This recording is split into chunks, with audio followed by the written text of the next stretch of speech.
Hello dear students, welcome to the Rajendra Samrat academy. इस video में हम पढ़ेंगे बेटा क्लास 10th का जियोग्राफी का चैप्टर 1, जिसका नाम है संसाधन एवं विकास। संसाधन और विकास मतलब जानते ही हो, संसाधन वो होता है जो हमारी हेल्प, किसी भी काम को करने के लिए हमारी हेल्प करता है, उसे हम संसाधन कहते हैं। और विकास मतलब होता है डेवलपमेंट, किसी चीज़ का धीरे धीरे बदलना या फिर धीरे धीरे उसमें तरक्की होना, इस चीज़ को हम विकास कहते हैं।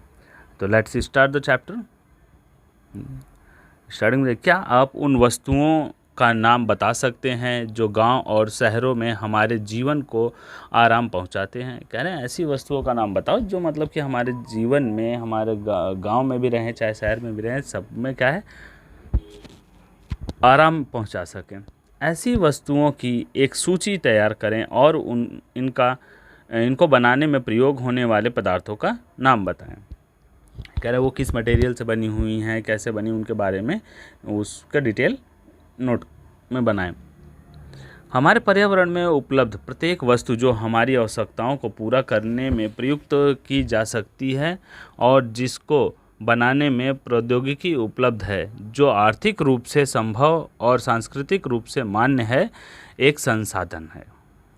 ये संसाधन का एक अच्छा खासा डेफिनेशन दे रखा है, जो मतलब अगर इसको देखा जाए, कहते हैं कि जो हमारी ज़रूरतों को, कह रहे हैं कि पर्यावरण की में उपलब्ध प्रत्येक वस्तु जो हमारी आवश्यकताओं को, हमारी ज़रूरतों को पूरा करती है, जिसको बनाने के लिए प्रौद्योगिकी मतलब जो कंपनी वगैरह हैं, फैक्ट्रीज़ वगैरह हैं, उपलब्ध हैं, जो आर्थिक रूप से संभव हो, जो हो सकता है, और सांस्कृतिक रूप से मान्य हो। मतलब सांस्कृतिक रूप से मतलब समाज, सोसाइटी जिस चीज़ को माने, वह एक संसाधन है।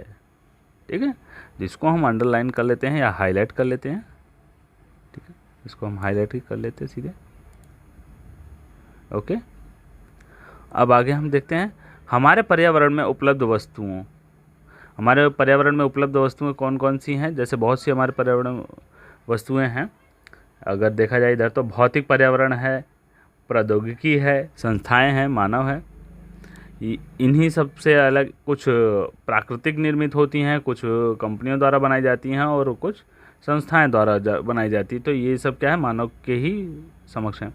हमारे पर्यावरण में उपलब्ध वस्तुओं की रूपांतरण प्रक्रिया प्राकृतिक, प्रौद्योगिकी और संस्थाओं के प्रारंभिक क्रियात्मक संबंध से निहित है। अब जैसे इन सारी क्रियाकलापों से अगर हम देखें तो बदलाव किया जा सकता है किसी भी वस्तु में। किसी भी वस्तु में हम क्या कर सकते हैं, बदलाव ला सकते हैं। मानव प्रौद्योगिकी द्वारा प्राकृतिक के साथ क्रिया करते हैं और अपने आर्थिक विकास की गति को तेज करने के लिए संस्थाओं का निर्माण करते हैं। मतलब जैसे हम अपनी एक्टिविटी को और फास्ट करना चाहते हैं तो इसके लिए हम क्या करेंगे, और क्रियाकलाप करेंगे, और जैसे कंपनियां, फैक्ट्री जितनी भी मतलब हमारे सुटेबल होगी, उन सारी चीज़ों का हम प्रयोग करके उन्हें अच्छे से अच्छा निर्माण करने की कोशिश करते हैं। क्या आप भी अन्य बहुत से लोगों की तरह संसाधनों को प्राकृतिक उपहार मानते हैं? ऐसा नहीं है। ऐसा नहीं है। संसाधन मानवीय क्रिया का परिणाम है। मानव स्वयं संसाधनों का महत्वपूर्ण हिस्सा है। जो मानव है, जो ये संसाधन है, इन सबका क्या बहुत महत्वपूर्ण हिस्सा है, इम्पॉर्टेंट है। वे पर्यावरण में पाए जाने वाले पदार्थों को संसाधनों में परिवर्तित करते हैं तथा उन्हें प्रयोग करते हैं। इन संसाधनों का वर्गीकरण निम्न प्रकार से किया जाता है। अब मानव ही है, उनको निकाल के जो चीज़ें ढूंढ के उसका क्या है, अलग तरीके से उपयोग करने के लिए अपने इस्तेमाल में लाते हैं। जैसे संसाधन, पहले पहिया बनाया उन्होंने, फिर उसके बाद पहिए से जब पहिया बना तो बहुत सारी चीज़ें उन्होंने बनाने की कोशिश की। जैसा कि आप देख ही रहे हो, धीरे धीरे दुनिया लगभग कह सकते हैं तो पहिए पे ही चलती है। इन संसाधनों का वर्गीकरण निम्न प्रकार किया जा सकता है। उत्पत्ति के आधार पर जैव और अजैव। अगर उत्पत्ति के आधार पर देखें तो जैव और अजैव घटक हैं, और समापत्ति जो समाप्त होने के आधार पर है, नवीनीकरण योग्य और अनवीनीकरण योग्य। जो समाप्त होने वाले हैं वो उनमें कौन कौन से, जैसे कि नवीनीकरण है जिसका दोबारा हम रिसाइकिल कर सकते हैं। अनवीनीकरण जो एक बार ख़त्म हो गया तो उसको हम दोबारा रिसाइकिल नहीं कर सकते हैं। स्वामित्व के आधार पर व्यक्तिगत। अब स्वामित्व के आधार पर मतलब मालिकाना, जिसका अपना खुद का, जिस पे हक हो, पूरा एकदम कब्जा हो पकड़, उसी का ही खाली चलता उस पर। तो व्यक्तिगत हो गया, सामुदायिक हो गया, इसमें सामुदायिक मतलब पूरे समाज के लिए, राष्ट्रीय हो गया देश के लिए, अंतर्राष्ट्रीय मतलब पूरे मतलब पूरे देश के लिए, राज्य और देश के लिए बात हो जाती। विकास के स्तर के आधार पर संभावी, विकसित और भंडार के संचित कोष होते हैं। ये दिया गया पूरा मैप इसमें बना के इसको पढ़। अगली हेडिंग हमारी आती है संसाधनों के प्रकार। अभी हमने पढ़े थे ऊपर, इसको एक एक करके अब पढ़ेंगे। उत्पत्ति के आधार पर हम देखेंगे कौन कौन से संसाधन होते हैं। जैव संसाधन, इन संसाधनों की प्राप्ति जीवमंडल से होती है और इनमें जीव व्याप्त होता है, जैसे मनुष्य, वनस्पति जात, प्राणी जात, मत्स्य जीवन, पशुधन आदि। ये सारा क्या होता है? जीव संसाधन होता है। जैव संसाधन जिसमें मतलब जीवन सजीव हो, उन्हें हम जैव संसाधन कहते हैं। अजैव संसाधन, वे संसाधन जो निर्जीव वस्तुओं से बने हों, अजैव संसाधन कहलाते हैं। उदाहरण के लिए चट्टानें, तत्व और धातुएं। ठीक, ये छोटी छोटी चीज़ें समझाई गई हैं, इसको अच्छे से समझ लेना, इम्पॉर्टेंट है सब। समापत्ति के आधार पर नवीनीकरण योग्य संसाधन, वे संसाधन जिन्हें भौतिक, रासायनिक या यांत्रिक प्रक्रियाओं द्वारा नवीकृत या पुनः उत्पन्न किया जा सकता है, उन्हें नवीनीकरण योग्य अथवा पुनः पूर्ति योग्य संसाधन कहा जा सकता है। मतलब किसी के भी द्वारा इन्हें दोबारा से रिसाइकिल किया जा सकता हो। जैसे एक बार ख़त्म हो गया उसको फिर लास्ट में फिर उसको दोबारा हम रिसाइकिल कर सकते हैं। जैसे प्लास्टिक है, गला के फिर हम क्या कर सकते हैं, प्लास्टिक को दोबारा अपने यूज़ में हम ला सकते हैं। तो ऐसे जैसे पानी है, रिसाइकिल होकर क्या आता है, वापस समुद्र में आ जाता है। तो ऐसे ही ये क्या है कि बराबर बना रहता है। तो जो हम दोबारा से उसको पुनः निर्माण कर सकते हैं, वो क्या हो गया, नवीकरणीय योग हो गया। उदाहरण सौर तथा पवन ऊर्जा, जल, वन व वन्य जीवन। इन संसाधनों को सतत अथवा प्रवाह संसाधनों में विभाजित किया जा सकता है। अब इनको क्या है कि अलग अलग भाग में बांटा जा सकता है। एक तो सतत जो मतलब हमेशा चलता रहे, एक प्रवाह संसाधन जो प्रवाह होता रहता है। अनवीनीकरण योग्य संसाधन, इन संसाधनों का विकास एक लंबे भूवैज्ञानिक अंतराल में होता है। लंबे भूवैज्ञानिक अंतराल में होता है। खनिज और जीवाश्म ईंधन इस प्रकार के संसाधनों के उदाहरण हैं।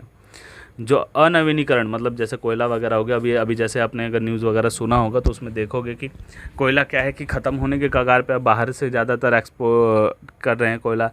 बाहर से कोयला जो कि इंपोर्ट करे, पहले यहाँ से अपने देश का कोयला झारखंड से ही ज़्यादा यूज़ किया जाता था, लेकिन अब बाहर से कह रहे हैं कि यूज़ करे। ज़्यादा कार्बन डाइऑक्साइड के वजह से भी, पॉल्यूशन के वजह से भी है, और प्लस खादान में भी कह रहे हैं कि कम हो रहा है कोयला। अब क्या, खनिज और जीवाश्म ईंधन इस प्रकार संसाधनों के उदाहरण हैं। इनके बनने में लाखों वर्ष लग जाते हैं। इनमें से कुछ संसाधन जैसे धातुएं पुनः चक्रीय हैं और कुछ संसाधन जैसे जीवाश्म ईंधन अचक्रीय हैं। और जीवाश्म ईंधन जो खत्म हो जाता है वो दोबारा नहीं बन सकता, लेकिन धातुएं क्या है कि वो दोबारा बन सकती हैं। अब जो जीवाश्म ईंधन, इनको बनने में ही कई करोड़ों साल लगभग लग जाते हैं, समय बहुत लग जाता है। ये एक बार के प्रयोग में के साथ ही ख़त्म हो जाते हैं, ये दोबारा प्रयोग में नहीं आते जीवाश्म ईंधन। स्वामित्व के आधार पर व्यक्तिगत संसाधन निजी व्यक्तियों के स्वामित्व में भी होते हैं। उनके कुछ अपने, जैसे अपनी गाड़ी है, अपना घर है, तो एक निजी संसाधन हो जाता है। बहुत से किसानों के पास सरकार द्वारा आवंटित भूमि होती है, जिसके बदले में वे सरकार को लगान चुकाते हैं। गांव में बहुत से लोग भूमि के स्वामी भी होते हैं और बहुत से लोग भूमिहीन होते हैं। शहरों में लोग भूखंड, घरों व अन्य जायदाद के मालिक होते हैं। बाग, चारागाह, तालाब और कुएं का जल आदि संसाधनों के निजी स्वामित्व के कुछ उदाहरण हैं। जिस पर किसी एक व्यक्ति का कब्जा हो, किसी एक परिवार का हो, वो क्या होता है, निजीकरण, स्वामित्व के आधार पर व्यक्तिगत हो जाता है वो। कुछ उदाहरण हैं। अपने परिवार के संसाधनों की एक सूची तैयार कीजिए। कह रहे हैं अपने परिवार के जो संसाधन हैं उनकी सूची तैयार कीजिए। आगे देखते हैं, आप बना लेना, खैर ज़्यादा ज़रूरी नहीं है। सामुदायिक स्वामित्व वाले संसाधन मतलब ग्रुप में सबको, जो अब एक पर्टिकुलर किसी के लिए नहीं है। जैसे सरकारी चीज़ें हो गई, स्कूल हो गया तो तुम्हारा अकेला नहीं हो सकता, कोई हॉस्पिटल हो गया, तो ये सबके लिए सामुदायिक क्षेत्र में है। ये संसाधन समुदाय के सदस्य को उपलब्ध होते हैं। गांव की शामिलात भूमि चारण भूमि, शमशान भूमि, तालाब इत्यादि और नगरीय क्षेत्र के सार्वजनिक पार्क, पिकनिक स्थल और खेल के मैदान वहाँ रहने वाले सभी लोगों के लिए उपलब्ध है। अब जैसे पिकनिक हो गया, रहने के लिए शमशान भूमि हो गई, ये तो नहीं हो सकता कि अपने घर का कोई ले जाके इंसान को जलाएगा, ठीक है। वहाँ तो पूरी मतलब दुनिया के जितने उस एरिया में आसपास होंगे सभी लोगों को वहाँ का आने की अनुमति है। और कोई जैसे खुली भूमि है गाय भैंस चराने की, तो कोई भी अपनी ले जाके चरा सकता है, उस पर किसी का रोक नहीं है। तालाब में अगर खुला तालाब है तो मछली उसमें से कोई भी मार सकता है, किसी का पर्टिकुलर एक अपना किसी का नहीं, निजी नहीं है। और नगरीय क्षेत्रों के सार्वजनिक पार्क में जाके सभी लोग अपना बैठ सकते हैं, एक्सरसाइज कर सकते हैं, खेल सकते हैं। पिकनिक स्थल, वहाँ पे सभी लोग घूम सकते हैं। खेल के मैदान सब जा सकते हैं, वहाँ रहने वाले सभी लोगों के लिए उपलब्ध है। राष्ट्रीय संसाधन, अब राष्ट्रीय संसाधन क्या होता है? तकनीकी तौर पर देश में पाए जाने वाले सारे संसाधन राष्ट्रीय संसाधन हैं। देश की सरकार को कानूनी अधिकार है कि वह व्यक्तिगत संसाधनों को भी आम जनता के हित में अधिग्रहित कर सकती है। मतलब देश की जो सरकार है उसको इतनी परमिशन है कि किसी की पर्सनल प्रॉपर्टी है तो वो पब्लिक के लिए उसे कर सकते हैं, मतलब उसे अधिग्रहित कर सकते हैं, रजिस्टर्ड कर सकते हैं, या उनसे कह के समझा के ले सकते हैं। आपने देखा होगा कि सड़कें, नहरें और रेल लाइन व्यक्तिगत स्वामित्व वाले खेतों में बनी हुई हैं। अब ये सारी चीज़ें सड़क और रेल लाइन वगैरह बनी है तो खेतों में से ही तो गई हैं, लेकिन अब वो खेत के जो मालिक थे उन्हें पैसा देके वो चीज़ें उनसे ले ली गई हैं, तब वहाँ पर रेलवे बनी, रेलवे लाइन। शहरी विकास प्राधिकरणों को सरकार ने भूमि अधिग्रहण का अधिकार दिया है। सारे खनिज पदार्थ, जल संसाधन, वन्य जीवन, राजनीतिक सीमाओं के अंदर सारी भूमि और 12 समुद्री मील तक महासागरीय भूक्षेत्र व इसमें पाए जाने वाले संसाधन राष्ट्र की संपदा हैं। 12 मील तक समुद्र में ये सब क्या है? राष्ट्रीय संपदाएं हैं। अगली हेडिंग है अंतर्राष्ट्रीय संसाधन। कुछ अंतर्राष्ट्रीय संस्थाएं संसाधनों को नियंत्रित करती है। तटरेखा से लगभग 200 समुद्री मील की दूरी, अपवर्जक आर्थिक क्षेत्र से परे खुले महासागरीय संसाधनों पर किसी देश का अधिकार नहीं है। जैसे कोई अगर हमारा देश है, ठीक है ना, अपने देश से अगर हम 200 मील समुद्री रेखा नाप ले तो उसके बाद हमारा अधिकार नहीं है। किसी भी देश, अगर दूसरा देश है वहाँ से, तो फिर वो उसका अधिकार हो जाता है। समुद्र में सिर्फ 200 मील तक ही सबका अधिकार है। लेकिन क्या है कि किसी ने 600 कर रखा, किसी ने 400, किसी ने 200, तो सब ने अलग अलग अपनी मान्यता बढ़ा रखी। उसके आगे किसी का अपना क्षेत्र नहीं है, वो खुला समुद्र है।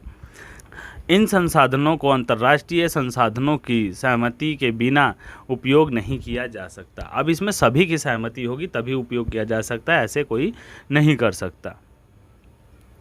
देखिए फैक्ट दे रखा, क्या आप जानते हैं कि भारत के पास अपवर्जक आर्थिक क्षेत्र से दूरी हिंद महासागर की तलहटी में मैग्नीज ग्रंथियों का खनन करने का अधिकार है।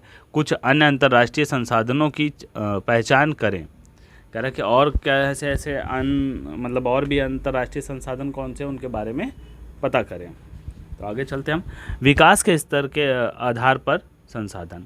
अब जो विकास जिनका डेवलपमेंट हो सकता है उनके संभावी संसाधन। अब जैसे संभावी मतलब एक उम्मीद रखी जा सकती है कि अगर हम ऐसा करते हैं तो ऐसा इससे हेल्प हमें मिल सकती है। अगर जैसे कोई हवा बह रही है, जैसे अब हवा बह रही है, ठीक है, तो उसमें क्या कर सकते हैं हम? पवन चक्की लगा सकते हैं। तो उससे क्या होगा कि लाइट जनरेट हो जाएगी, ठीक है। हवा चली रही है तो वहाँ पे क्या कर सकते हैं? यही कर सकते हैं। तो इससे क्या होगा कि जब बराबर तेज़ हवाएं चल रही है तो वहाँ पे हम इसकी मदद से बिजली उत्पन्न कर, मतलब उसमें ये ऊर्जा हम उत्पन्न कर सकते हैं, विद्युत उत्पन्न कर सकते हैं।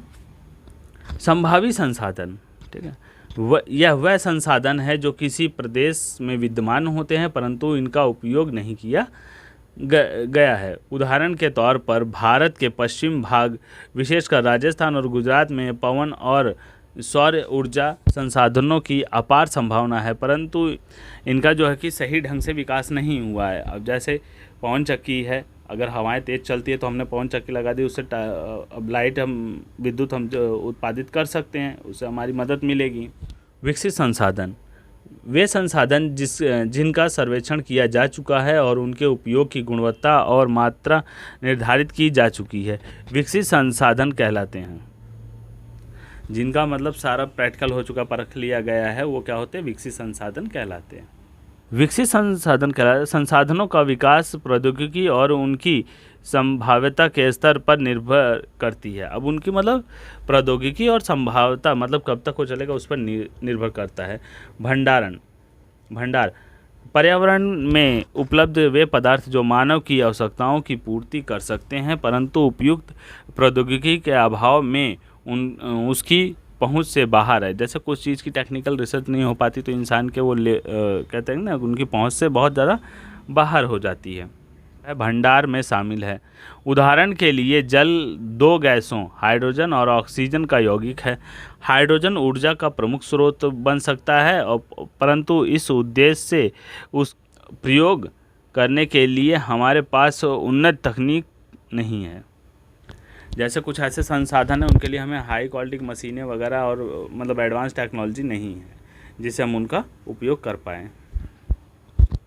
संचित संसाधन यह संसाधन भंडार का ही हिस्सा हैं जिन्हें उपलब्ध तकनीक ज्ञान की क्षमता के से प्रयोग में लाया जा सकता है। कुछ ऐसी चीज़ें होती हैं जब तक किसी चीज़ का अगर इंसान को नॉलेज नहीं होगा, साइंस अच्छे से नहीं पढ़ा होगा तो किसी का वो प्रयोग नहीं कर सकता। तो वही इसको बता रहे हैं कि मतलब इसका अगर उचित ढंग से हम करने चाहें प्रयोग तो कर सकते हैं, अन्यथा नहीं होता।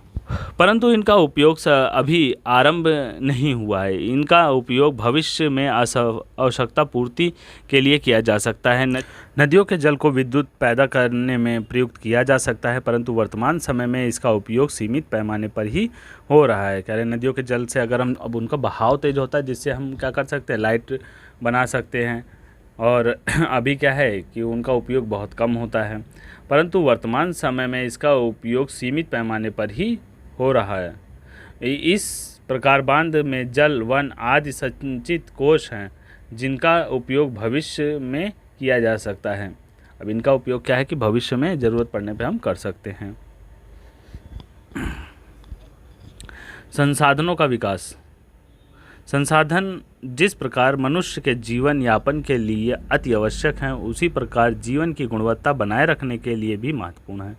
कह रहे संसाधन जिस प्रकार मनुष्य की आवश्यकता के लिए महत्वपूर्ण है, उसी लिए क्या है कि जीवन की गुणवत्ता बनाने के लिए भी क्या है, बहुत ही महत्वपूर्ण है। ऐसा विश्वास किया जाता है कि संसाधन प्राकृतिक की देन है, परिणाम स्वरूप मानव ने इनका अंधाधुंध उपयोग किया है, जिससे निम्नलिखित मुख्य समस्याएं पैदा हो गई हैं। कुछ व्यक्ति के लालचवश संसाधनों का हास्य हुआ है। संसाधन समाज के लिए ही लोगों के हाथ में आ गए हैं। संसाधन समाज के कुछ ही लोगों के हाथ में आ गए हैं, जिससे समाज दो हिस्सों संसाधन संपन्न एवं संसाधनहीन अर्थात अमीर और गरीब में बंट गया है। संसाधन के अंधाधुंध शोषण से वैश्विक पारिस्थितिकी संकट पैदा हो गया है, जैसा भूमंडलीय तापन, ओजोन परत क्षय, पर्यावरण प्रदूषण और भूमि निम्नीकरण। अब ये सारी समस्या इसको अंडरलाइन कर सकते हो, पूछ भी सकता है, जैसे कभी पूछ लेगा तो यहाँ से बता सकते हैं कि जो अंधाधुंध शोषण से क्या क्या समस्याएं उत्पन्न होती है। तो भूमि मतलब एक ग्लोबल वार्मिंग, ओजोन परत का में उसमें हल्का हो जाना, छेद हो जाना ओजोन परत में, पर्यावरण प्रदूषण होना, भूमि निम्नीकरण हो जाना। कल्पना। मानव जीवन की गुणवत्ता और विश्व शांति बनाए रखने के लिए संसाधनों का समाज में न्याय संगत बंटवारा आवश्यक है। अब सबको बराबर बराबर अगर बांट दिया जाता है तो इससे क्या होगा, एक दूसरे से लड़ाई नहीं होगी, सब शांति से ही अपना अपना प्रयोग करेंगे, और अच्छे से उसको प्रयोग करने के लिए भी उसका एक नियम कानून बनाना भी ज़रूरी है। यदि कुछ ही व्यक्तियों तथा देशों द्वारा संसाधनों का वर्तमान दोहन जारी रहता है तो हमारी पृथ्वी का भविष्य खतरे में पड़ सकता है। कह रहा है अगर कुछ व्यक्तियों के हाथ में अगर इसका दोहन रह गया तो क्या क्या वो ज़्यादा से ज़्यादा उसको यूज़ करेगा, यूटिलाइज़ करेगा और ख़त्म हो जाएगा। और पृथ्वी इस चीज़ में जो हमारा मतलब जीवन, एक तरह से पृथ्वी क्या हमारा जीवन, पृथ्वी तो कितनी बार मतलब ख़त्म हुई है फिर बन गई है, ठीक है ना। उसने कितने लोग, जैसे अगर देखा जाए तो डायनासोर एक टाइम में थे, अब सारे के सारे ख़त्म हो गए। फिर उसके बाद कितनी बार, लगभग 3-4 बार पृथ्वी पे जो जीवन था ख़त्म हो चुका है। इसलिए हर तरह के जीवन का अस्तित्व बनाए रखने के लिए संसाधनों के उपयोग की योजना बनाना अति आवश्यक है। किसी भी संसाधन का उपयोग करने के लिए क्या कहते हैं कि मतलब कि उसके एक एक तरह से नियम बनाना चाहिए, एक सिस्टम होना चाहिए कि इससे ज़्यादा कोई यूज़ ना करे, इतना ही लिमिट में यूज़ करे, लिमिट होनी चाहिए। सतत अस्तित्व सही अर्थ में सतत पोषणीय विकास का ही एक हिस्सा है। अब कह रहे हैं जो सतत अस्तित्व है सही अर्थ में क्या है, सतत पोषणीय विकास का ही हिस्सा है। तो सतत पोषणीय विकास है क्या, जरा इसको भी देख लेते हैं। सतत पोषणीय विकास क्या है? सतत पोषणीय आर्थिक विकास का अर्थ है कि विकास पर्यावरण को बिना नुकसान पहुंचाए हो और वर्तमान विकास की प्रक्रिया भविष्य की पीढ़ी की आवश्यकताओं की अवहेलना ना करे। मतलब जैसे कि अब हम ये नहीं कर सकते कि आज हमने जो भी है सब चीज़ हमने यूज़ कर लिया तो आगे हम किसी के लिए, मतलब जो आने वाली जनरेशन है, आने वाली पीढ़ी है, उसके लिए कुछ ना छोड़े। तो ऐसा हम नहीं कर सकते। आने वाली पीढ़ी के लिए भी हमें बचा के रखना होता है, जैसे माँ बाप बच्चों के लिए बचा के रखते हैं ना, ठीक। तो ऐसे हमें इतना, मतलब पर्यावरण को अपने ज़रूरत के हिसाब से उतना यूज़ करना है, ज़्यादा नहीं उसका यूज़ करना है, ताकि वो उसमें नुकसान ना हो और ज़्यादा वेस्ट ना जाए, और एक हिसाब में यूज़ करें ताकि आने वाली जो पीढ़ी है उनके लिए भी बचा रहे, उनका भी विकास, डेवलपमेंट सब हो, अच्छे से आगे बढ़ें, ताकि ये ना हो कि हम अभी इनका उपयोग कर लें, आज कर लो कल देखा जाएगा, आने वाली पीढ़ी कौन देखता है। ऐसा नहीं होना चाहिए। मतलब आज जो हम करेंगे वो कल हमारी आने वाली पीढ़ी ही उसको भुगतती है। अब उनका जीवन एक तरह से बहुत कठिन हो जाएगा अगर नहीं ध्यान दिया जाएगा इस पर। तो इसीलिए सतत पोषणीय विकास आवश्यक है। आगे इसको हाईलाइट कर लेना, अंडरलाइन कर लेना, इसको नोट्स बनाना तो ज़रूर लिख लेना इंपॉर्टेंट नोट्स में इसको।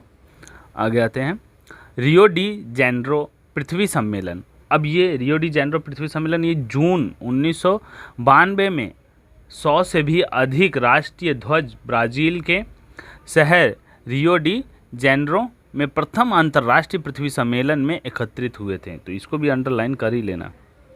इसमें क्या था, जून में इतने लोग, 100 से भी ज़्यादा देश वहाँ पे इकट्ठा हुए थे। ये 100 से भी अधिक राष्ट्रीय ध्वज का मतलब ये क्या है कि 100 से ज़्यादा देश वहाँ पे इकट्ठा हुए थे, पृथ्वी सम्मेलन में एकत्रित हुए थे। सम्मेलन का आयोजन विश्व स्तर पर उभरते पर्यावरण संरक्षण और सामाजिक आर्थिक विकास की समस्याओं का हल ढूंढने के लिए किया गया था। मतलब आर्थिक विकास किया जाए तो मतलब पर्यावरण को ज़्यादा नुकसान ना दिया जाए, इस बात पे उन्होंने ध्यान दिया था कि अगर पॉल्यूशन बढ़ता गया इसी हाल से तो जीवन क्या होगा, बहुत कठिन हो जाएगा। इसी पे ध्यान देने के लिए इन्होंने क्या बैठक की, जो कहाँ हुई थी, रियो डी जेनेरो पृथ्वी सम्मेलन कहा गया उसे, और ये ब्राज़ील में हुई थी। इस सम्मेलन में एकत्रित नेताओं ने भूमंडलीय जलवायु परिवर्तन और जैविक विविधता पर एक घोषणा पत्र पर हस्ताक्षर किया था। तो यहाँ से भी अंडरलाइन कर लेना कि इसमें जो सम्मेलन जो हुआ था इसमें एक हस्ताक्षर हुआ था। उसके बाद भी एक और है, ये देखो सम्मेलन जो हुआ था उस पर उन्होंने कौन से घोषणा पत्र पर हस्ताक्षर किया था, ये ध्यान रखना है। रियो सम्मेलन में भूमंडलीय वन सिद्धांत, फॉरेस्ट प्रिंसिपल पर सहमति जताई और 21वीं शताब्दी में सतत पोषणीय विकास के लिए एजेंडा 21 की स्वीकृति प्रदान की गई। अब एजेंडा 21 उन्होंने बनाया वहाँ पे। एजेंडा 21 किससे जुड़ा हुआ है, पृथ्वी सम्मेलन से। तो जब एजेंडा 21 जुड़ा हुआ है तो हमारे लिए एजेंडा 21 भी क्या हो गया, इम्पॉर्टेंट हो गया। अब एजेंडा 21 क्या है इसके बारे में ज़रा आके देखते हैं। और ये सारा जैसे कि बेटा ये आगे के बड़े बड़े एग्जामों में, लाइक यूपीएससी लेवल के एग्जामों में बहुत ज़्यादा इंपॉर्टेंट मायने रखता है। ये सब छोटी छोटी चीज़ें पूछता है, इसको अच्छे से पढ़ लेना, अच्छे से नोट बना लेना। इफ़ अगर आप लोग चाहते हो कि अगर आगे चल के फ्यूचर में यूपीएससी का आईएएस पीसीएस की तैयारी करना चाहते हो तो उसके लिए आप लोगों के लिए बहुत इंपॉर्टेंट है, ठीक है। तो इसको अच्छे से पढ़ लेना, समझ लेना। ये चैप्टर सारे जो 9th 10th के चैप्टर हैं हम वीडियो ला रहे हैं एक से एक, सारी वीडियो में क्या है इंपॉर्टेंट जितनी चीज़ें हम आपको बताते जाएंगे। तो खासकर बुक पढ़ने की कोशिश करना, वीडियो से समझने की कोशिश करना। आगे चलते हैं। एजेंडा 21 ये एक घोषणा है जिसमें 1992 में ब्राज़ील, 1992 में ब्राज़ील के शहर रियो डी जेनेरो में संयुक्त राष्ट्र पर्यावरण और विकास सम्मेलन में यूएनसीडी के तत्वाधान, मतलब उसके निर्देश के अंदर, उसके देखरेख में राष्ट्रीय ध्वजों राष्ट्रीय अध्यक्षों द्वारा स्वीकृत किया गया था। इसका उद्देश्य भूमंडलीय सतत पोषणीय विकास हासिल करना है।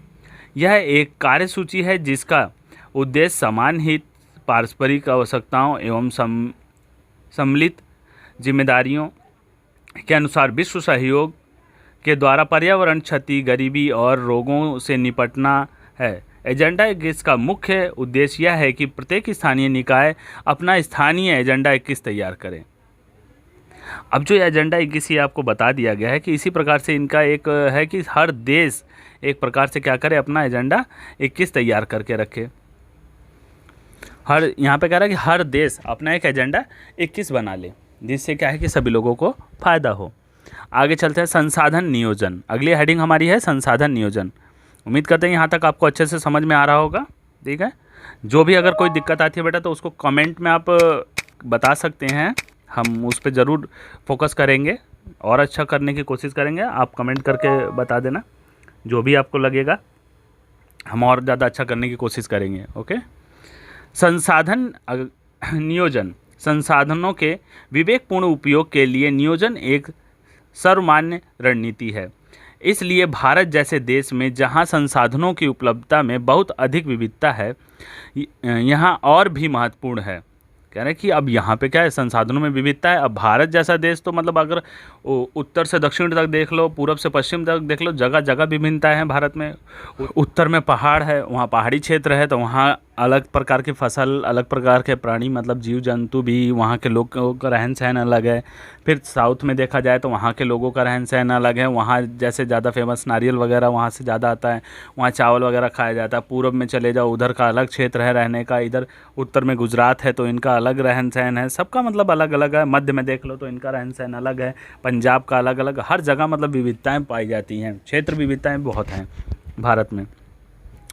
यहाँ ऐसे प्रदेश भी हैं जहाँ एक तरह के संसाधन की प्रचुरता है और कई मतलब ऐसे प्रदेश हैं कि जिसमें बहुत ज़्यादा संसाधन है।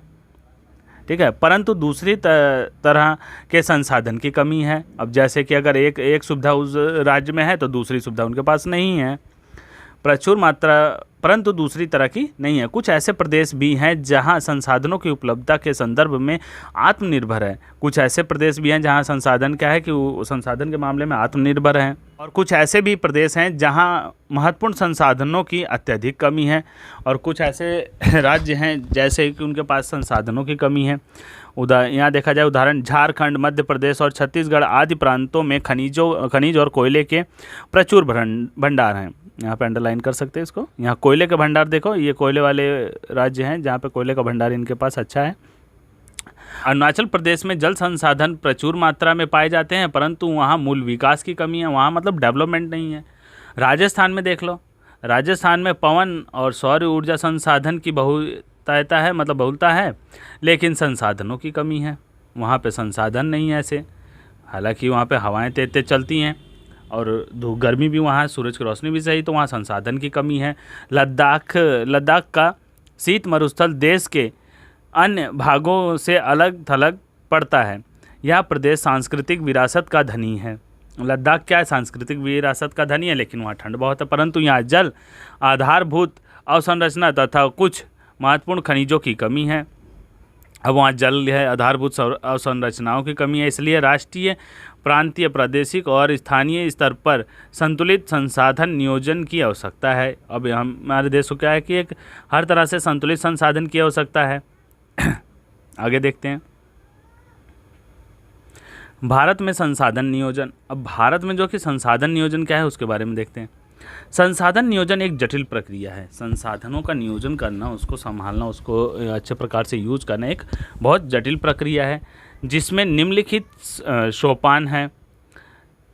नंबर 1 में देखो का देश के विभिन्न प्रदेशों में संसाधन की पहचान कर उनकी तालिका बनाना, ये भी एक कठिन काम है। इस कार्य में सर्वेक्षण, क्षेत्रीय सर्वेक्षण, मानचित्र बनाना और संसाधनों का गुणात्मक एवं मात्रात्मक अनुमान लगाना व मापन करना है। अब वहाँ जाके सर्वे करना, उसके बारे में अच्छे से देखना, उसका मैप बनाना, उसकी गुणवत्ता, क्वालिटी चेक करना, कितनी मात्रा में है, ये सारा चीज़ पता लगाना होता है। दूसरा, संसाधन विकास योजना लागू करने के लिए उपयुक्त प्रौद्योगिक कौशल और संस्थागत नियोजन ढांचा तैयार करना। अब इसको सही प्रकार से वितरण करने के लिए भी हमें एक संस्था बनानी चाहिए, उसका काम योजना लागू करनी चाहिए, तब जाके ये सही ढंग से हो पाएगा। संसाधन विकास योजना और राष्ट्रीय विकास योजना में समन्वय स्थापित करना। अब इसमें संसाधन विकास योजना और राष्ट्रीय विकास योजना, इन दोनों में क्या है कि एक कॉम्बिनेशन अच्छा बनाना होगा, नहीं तो क्या होगा कि उसमें प्राइवेट मतलब कि निजीकरण वाली बात उसमें हावी हो जाएगी और लोग अपना ही दावा दिखा के अपने लिए स्टोर करके रख लिया करेंगे। स्वाधीनता के बाद भारत में संसाधन नियोजन के उद्देश्य की पूर्ति के लिए प्रथम पंचवर्षीय योजना से ही प्रयास चल रहा है। अब ये जो इसकी कहते हैं कि वितरण की प्रणाली है, ये कहाँ से कब से चल रही है? प्रथम पंचवर्षीय योजना से ही इसको लागू कर दी गई है और इस पर काम चल रहा है कि सबको कम से कम अच्छे से वितरण किया जा सके। यहाँ पे एक बॉक्स में देखो कह रहा है, ज्ञात करो सामुदायिक भागीदारी की सहायता में से समुदाय, ग्राम पंचायत, वार्ड स्तरीय समुदाय द्वारा आपके आसपास के क्षेत्र में कौन से संसाधन विकसित किए जा सकते हैं। अब ये आपको अपना सर्वे करके देखना होगा कि आपके आसपास में मतलब वार्ड के हिसाब से, ग्राम पंचायत के हिसाब से या समुदाय कौन से संसाधन विकसित किए जा रहे हैं। किसी क्षेत्र के विकास के लिए संसाधनों की उपलब्धता एक आवश्यक शर्त है। अब किसी भी क्षेत्र का अगर हम विकास करेंगे, जब तक वहाँ संसाधन नहीं होगा तो हम डेवलप नहीं कर सकते। परंतु प्रौद्योगिकी और संसाधनों में तंद्रूपी परिवर्तनों के अभाव में मात्र संसाधनों की उपलब्धता से ही विकास संभव नहीं है। कह रहा है कि संसाधन की उपलब्धता ही हो गई तो इससे विकास नहीं हो सकता। देश में बहुत से क्षेत्र हैं जो संसाधन समृद्ध होते हुए भी आर्थिक रूप से पिछड़े प्रदेशों की गिनती में आते हैं। अब जैसे वहाँ तरक्की नहीं हो सकती, जैसे उसका हम यूज़ नहीं कर सकते, हम अब किसी राज्य के पास इतना पैसा नहीं है कि वो अपने डेवलपमेंट के लिए कुछ नई नई टेक्निक यूज़ करे, नया नया मतलब यंत्र और वगैरह चीज़ें लगा के। जैसे अब राजस्थान की बात कर ले, वहाँ पे हवा है, इतनी तेज़ हवाएं चलती है, लेकिन वहाँ बड़े बड़े अगर पवन चक्की लगा दी जाए तो जिससे क्या होगा, लेकिन उस पर खर्च आता है। तो अब राजस्थान क्या है कि उतना नहीं कर पाते, और भी पिछड़े क्षेत्र हैं जो नहीं कर पाते, उनके पास संसाधन तो, लेकिन उसका उपयोग करने में असमर्थ हैं, वो आर्थिक रूप से क्या है, कमज़ोर हैं। इसके विपरीत कुछ ऐसे प्रदेश भी हैं जो संसाधनों की कमी होते हुए भी आर्थिक रूप से विकसित हैं। अब कुछ ऐसे देश हैं जिनके पास संसाधन की कमी है परंतु वो विकसित हैं, आर्थिक रूप से विकसित हैं। क्या आप संसाधन संपन्न परंतु आर्थिक रूप से पिछड़े और संसाधन विहीन परंतु आर्थिक रूप से विकसित प्रदेशों के नाम बता सकते हैं? ऐसी परिस्थिति होने के कारण बताइए, ऐसे क्यों हो सकते हैं और ये कौन कौन से राज्य ऐसे हैं, इसके बारे में आप खुद नोट्स बना लेना। आगे चलते हैं। उपनिवेश का इतिहास हमें बताता है कि उपनिवेशों में संसाधन संपन्न प्रदेश विदेशी आक्रमणकारियों के लिए प्रमुख आकर्षण रहे हैं। अब जैसे हमारे यहाँ संसाधन था लेकिन आर्थिक रूप से कमी थी, तो धीरे धीरे क्या है, टेक्नोलॉजी हमारे पास नहीं थी, वो विदेशों से आके यहाँ पे धीरे धीरे अपना क्या है कि उन्होंने कब्जा करना शुरू कर लिया और व्यापार बढ़ाना शुरू किया। व्यापार बढ़ाते बढ़ाते धीरे धीरे उन्होंने गुलाम ही बना दिया देश को। उपनिवेशकारी देशों ने बेहतर प्रौद्योगिकी के सहारे उपनिवेशों के संसाधनों का शोषण किया तथा उन पर अपना आधिपत्य स्थापित किया। अतः संसाधन किसी प्रदेश के विकास में तभी योगदान दे सकते हैं जब वहाँ उपयुक्त प्रौद्योगिकी विकास और संस्थागत परिवर्तन किए जाएं। उपनिवेशिक के विभिन्न चरणों में भारत ने इन सब का अनुभव किया है। कह रहे हैं कि भारत ने अच्छे तरीके से इन सब का अनुभव किया क्योंकि भारत गुलाम रह चुका है। अतः भारत के विकास समानता तथा संसाधन विकास लोगों के मुख्यतः संसाधनों की उपलब्धता पर ही आधारित नहीं था, बल्कि इसमें प्रौद्योगिकी, मानव संसाधन की गुणवत्ता और ऐतिहासिक अनुभव का भी योगदान रहा है। इसमें मानव की गुणवत्ता भी रही है और ऐतिहासिक योगदान भी इसमें रहा है। संसाधनों का संरक्षण, आगे देखते हैं इनका संरक्षण कैसे किया जा सकता है। संसाधन किसी भी तरह के विकास में महत्वपूर्ण भूमिका निभाते हैं, परंतु संसाधन का विवेकहीन उपयोग और अति उपयोग के कारण कई सामाजिक, आर्थिक और पर्यावरणीय समस्याएं पैदा हो सकती हैं। इन समस्याओं से बचाव के लिए विभिन्न स्तरों पर संसाधनों का संरक्षण आवश्यक है। अब कह रहे हैं अलग अलग स्तर पर इसका क्या है, संरक्षण करना बहुत ही आवश्यक है। भूतकाल से ही संसाधनों का संरक्षण बहुत से नेताओं और चिंतकों के लिए चिंता का विषय बना है। कह रहे बहुत जो समझदार लोग थे उनके लिए क्या था, इसका संसाधनों के संरक्षण के लिए वो बहुत ज़्यादा उसकी चिंता करते थे, नई नई योजनाएं बनाते थे, अच्छे से उसको काम करने के लिए तैयार रहते थे, सोचा करते थे हमेशा, और मतलब उस पर किस तरह से हम उसको अच्छे में सुधार पाएँ और बदलाव कर पाएँ और ज़्यादा उनके एक लिमिट में यूज़ करें ताकि उसका अति ना हो और अच्छे से हम उसको अपने उपयोग में लाएं। उदाहरण है जैसे गांधी जी ने संसाधनों के संरक्षण पर अपनी चिंता इन शब्दों में व्यक्त की। हमारे पास हर व्यक्ति कह रहे हैं कि हमारे पास हर व्यक्ति का आवश्यकता पूर्ति के लिए बहुत कुछ है, लेकिन किसी के लालच की संतुष्टि के लिए नहीं। अर्थात हमारे पास पेट भरने के लिए बहुत है, लेकिन पेटी भरने के लिए नहीं। तो ये गांधी ने कहा था कि अगर हमारे पास पेट भरना हो, सिर्फ ज़रूरत के लिए अगर हम यूज़ करें तो हमारे पास बहुत है, लेकिन अगर हम उसे स्टोर करने लगे तो इसके लिए नहीं है। उनके अनुसार विश्व स्तर पर संसाधन हास्य के लिए लालची और स्वार्थी व्यक्तियों अर्थात आधुनिक प्रौद्योगिकी की शोषणात्मक प्रवृत्ति जिम्मेदार हैं। अब वो ज़्यादा उनको अपना शोषण करके क्या करते हैं, अपना ज़्यादा प्रोडक्शन करना है, कहीं कुछ करना है, इन चीज़ों में यूज़ करते हैं तो ज़्यादा किसी चीज़ का यूज़ करेंगे। अब जैसे कोई चीज़ होती है तो कई लोग होते हैं, लालची लोग होते हैं, सोचते हैं हमें ज़्यादा मिल जाए, तो यही प्रवृत्ति होती है। अब ज़्यादा स्टोर करने के चक्कर में क्या होता है कि ख़त्म हो जाती हैं चीज़ें, किसी को मिलती हैं किसी को नहीं मिलती हैं। वे अत्यधिक उत्पादन के विरुद्ध थे और इसके स्थान पर अधिक बड़े जन समुदाय द्वारा उत्पादन के पक्षधर थे। जन समुदाय के लिए मतलब सभी लोगों के लिए वो पक्षधर थे। अंतर्राष्ट्रीय स्तर पर व्यवस्थित तरीके से संसाधन संरक्षण की वकालत 1968 में क्लब ऑफ रोम ने की। अंडरलाइन कर लो, ये सारा इम्पोर्टेंट है कि तत्पश्चात 1974 में सुमेसर ने अपनी पुस्तक स्मॉल इज़ ब्यूटीफुल में इस विषय पर गांधी जी के दर्शन की एक बार फिर से पुनरावृत्ति की है। मतलब उनके विचारों के बारे में दोबारा से उन्होंने दोहराया। 1987 में ब्रॉडलैंड आयोग रिपोर्ट द्वारा वैश्विक स्तर पर संसाधन संरक्षण में मूलाधार योगदान किया गया। 1987 में जो ब्रॉडलैंड आयोग रिपोर्ट द्वारा वैश्विक स्तर पर संसाधन संरक्षण में मूलाधार योगदान किया गया है। इस रिपोर्ट ने सतत पोषणीय विकास सस्टेनेबल डेवलपमेंट की संकल्पना प्रस्तुत की है और संसाधन संरक्षण की वकालत की है। यह रिपोर्ट बाद में हमारा साझा भविष्य और कॉमन फ्यूचर शीर्षक में पुस्तक के रूप में प्रकाशित हुआ है। इस संदर्भ में एक और महत्वपूर्ण योगदान रियो डी जेनेरो ब्राज़ील में 1992 में आयोजित पृथ्वी सम्मेलन द्वारा किया गया था। इसी से जुड़ा फिर उन्होंने एक पृथ्वी सम्मेलन में किया था। ये सारे जो हाईलाइट किए गए हैं इंपॉर्टेंट हैं, इनको पढ़ लेना, इसको सब अच्छे से पढ़ लेना, रिवाइज़ कर लेना, एक एक चीज़ ध्यान से पढ़ना, ठीक है। नोट्स भी बना लेना, अंडरलाइन भी, अपनी बुक में भी अंडरलाइन वगैरह कर लेना। और मिलते हैं फिर हम नेक्स्ट वीडियो में इसके नेक्स्ट पार्ट पे, ठीक है। अभी तक के लिए इतना ही। आगे नेक्स्ट वीडियो में हम पढ़ेंगे भू संसाधन से, उसके बारे में हम समझेंगे, एक्सप्लेन करेंगे।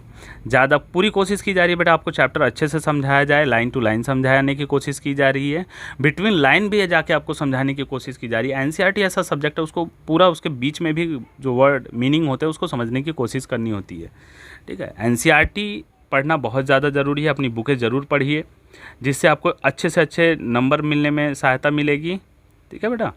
और रिवीजन करते रहिए, ज़्यादा से ज़्यादा जो पढ़ा है उसको एक बार दो बार रिवीजन ज़रूर कर लीजिए। Okay, thank you students.